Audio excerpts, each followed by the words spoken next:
بسم اللہ الرحمن الرحیم۔ کچھ افراد کے بارے میں یہ کہا گیا ہے کہ وہ ماہ رمضان کا روزہ نہیں رکھ سکتے ہیں۔ وہ ایک فہرست ہے، مگر میں اس وقت اس فہرست کی طرف نہیں جا رہا۔ میں فقط ان بیمار افراد کا تذکرہ کر رہا ہوں کہ بیماری کی وجہ سے، روزہ رکھنے کی وجہ سے ان کی بیماری پر بڑا اثر پڑ رہا ہے۔ تو اگر روزہ رکھیں گے تو بیماری بڑھ جائے گی، بیماری طولانی ہو جائے گی، درد میں اضافہ ہو جائے گا، شدت میں اضافہ ہو جائے گا۔ تو ایسے سارے افراد کے جو بیمار ہیں اور روزہ رکھنے کی وجہ سے ان کی بیماری میں اور مزید اضافہ ہو جاتا ہے، ایسے افراد کو بھی روزہ رکھنے کی اجازت نہیں ہے، ان کا روزہ صحیح نہیں ہوگا۔ اگر وہ رکھ بھی لیں تو ان کا روزہ صحیح نہیں ہوگا۔ اب اس میں ہم 3 کیٹیگریز کر سکتے ہیں۔ مثلا ایسے بیمار افراد کہ جن کو یقین ہے کہ روزہ رکھوں گا تو ضرور زیادہ بیمار پڑ جاؤں گا، میری بیماری بہت بڑھ جائے گی۔ دوسرے وہ افراد ہیں کہ جن کو یقین تو نہیں ہے، مگر 70-80% چانسز یہ ہیں کہ اگر روزہ رکھوں گا تو میری تکلیف میں بہت اضافہ ہو جائے گا، میری بیماری اور بڑھ جائے گی۔ یہ دوسرے افراد ہو گئے۔ اگر یقین ہے کہ بیماری بڑھ جائے گی تو یہ روزہ رکھ ہی نہیں سکتے۔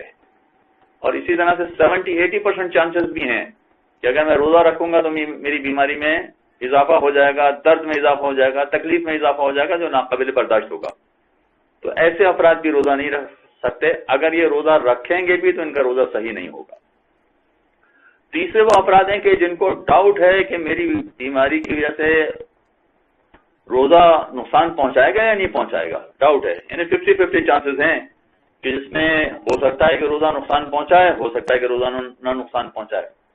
اب ایسے افراد وہ ہیں کہ اگر ان کا جو یہ ڈاؤٹ ہے کہ پتہ نہیں روزہ نقصان پہنچائے گا کہ نہیں پہنچائے گا، اگر لوگ بھی ان کی تائید کر رہے ہوں کہ ہاں صاحب آپ روزہ رکھتے ہیں تو آپ کی طبیعت خراب ہو جاتی ہے، مثلا گھر والے یہ کہیں کہ آپ روزہ رکھتے ہیں تو آپ کی طبیعت خراب ہو جاتی ہے، وہ شفقت و محبت کی وجہ سے نہیں، وہ تو بچوں کو بھی روزہ نہیں رکھنے دیتے ہیں، اسلام میں اس کی اجازت نہیں ہے۔ وہ حقیقتاً یہ کہیں کہ ہاں آپ کی طبیعت بگڑ جاتی ہے، روزہ رکھنے سے آپ کی طبیعت خراب ہو جاتی ہے، اور وہ ایسی طبیعت خراب ہوتی ہے کہ جو عام لوگ برداشت نہیں کرتے ہیں، تو ڈاؤٹ کی صورت میں بھی روزہ رکھنے کی اجازت نہیں ہے، پھر ان کا روزہ بھی صحیح نہیں ہوگا۔ اس میں ایک وضاحت ضروری ہے کہ جو یہ کیفیت انسان پر طاری ہو رہی ہے کہ مجھے یقین ہے کہ روزہ نقصان پہنچاتا ہے، مجھے 70-80% چانسز ہے کہ روزہ نقصان پہنچاتا ہے، یا 50-50 چانسز ہیں کہ روزہ نقصان پہنچاتا ہے، اس میں خود انسان اپنے آپ کو دیکھے گا، اپنا یقین، اپنا ڈاؤٹ اور اپنا اطمینان دیکھے گا۔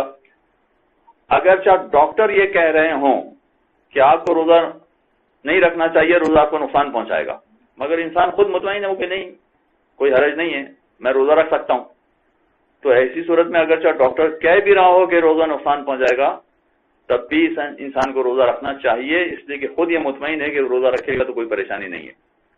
اور اسی طرح سے معاملہ الٹا ہو جائے کہ ڈاکٹر اگر یہ کہے کہ نہیں صاحب آپ روزہ رکھیے، کوئی مسئلہ نہیں، آپ رکھ سکتے ہیں، لیکن روزہ رکھنے والا خود یہ سمجھ رہا ہے کہ اگر میں روزہ رکھتا ہوں تو میری طبیعت بہت خراب ہو جاتی ہے، تو پھر ایسی صورت میں خود اپنے آپ کو دیکھیں گے کہ اس کی اپنی کیفیت کیا ہے۔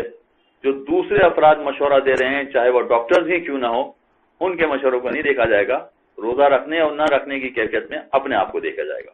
وصلی اللہ علی محمد وآلہ اللہم صل علی محمد وآل محمد۔